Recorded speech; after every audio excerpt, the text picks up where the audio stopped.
Numbers chapter 22. Then the Israelites journeyed on and camped in the plains of Moab along the Jordan opposite Jericho. Now Balak, the son of Zippor, saw all that the people of Israel had done to the Amorites, and the Moabites were exceedingly afraid of Israel, because they were a very numerous people. In fact, they were terrified on account of the presence of the people of Israel. So the Moabites said to the elders of Midian, "Look, this horde is going to eat up everything around us as easily as an ox eats up the grass of the field." Now, Balak, son of Zippor, was king of Moab at the time. He sent messengers to summon Balaam, son of Beor, at Pethor on the river in the land of the Amorites. Balak said, "See, a people has come out of Egypt. They are covering the face of the earth and are settling opposite to me. Come and put a curse on these people on my behalf, because they are too powerful for me. Then perhaps I may be able to defeat them and drive them out of the land. For I well know that those you bless are indeed blessed, and those you curse are cursed." The elders of Moab and Midian set out, taking with them the fee for divination. They came to Balaam and gave him Balak's message. Balaam said to them, "Stay here tonight, and I will give you whatever answer the Lord gives me." So the Moabite princes stayed in Balaam's house. God came to Balaam and asked him, "Who are these men with you?" Balaam said to God, "Balak, son of Zippor, king of Moab, sent them to me with this message. A people has come out of Egypt and is covering the face of the earth. Now come and put a curse on them for me. Perhaps I shall then be able to wage war on them and drive them away." But God said to Balaam, "You shall not go with them. You shall not put a curse on them, because they are blessed." Next morning, Balaam got up and said to the princes of Balak, "Return to your country, for the Lord has refused to let me go with you."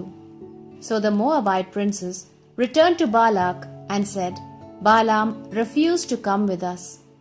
Balak again sent other princes, more numerous and more distinguished than the first. They went to Balaam and said, "This is what Balak, son of Zippor, says. Please do not refuse to come to me. I will greatly honor you. Whatever you tell me, I will do. Only come and lay a curse on this people for me."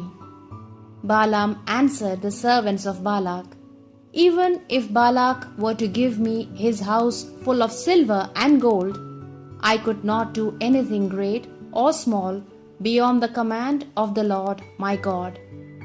Now you too stay here tonight, so that I may know whatever other orders the Lord may give me." God came to Balaam at night and said, "If these men have come to summon you, go with them, but you may do only what I tell you." Balaam got up next morning, saddled his donkey, and went with the Moabite princes.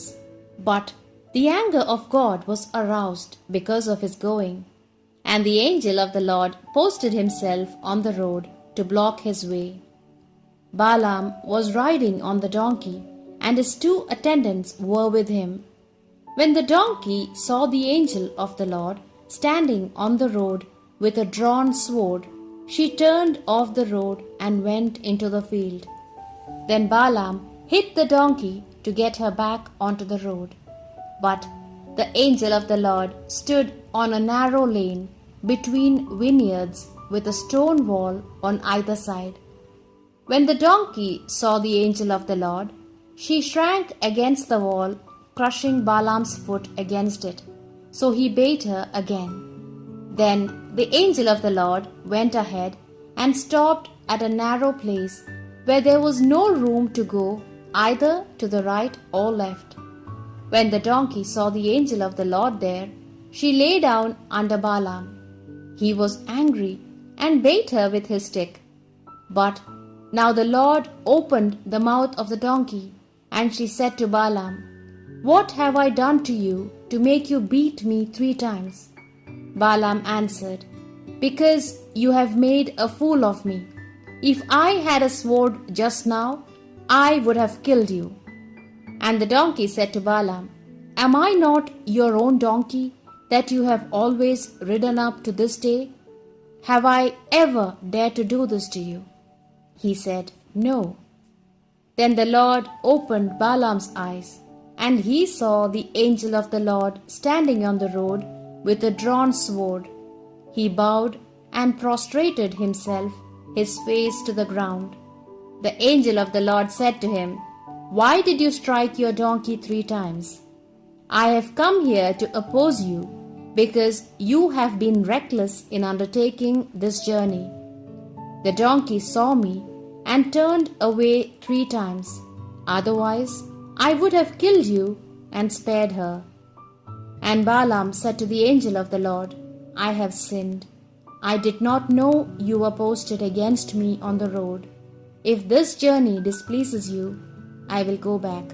The angel of the Lord said to Balaam, "Go with these men, but you may say only what I tell you." So Balaam went with the princes of Balak.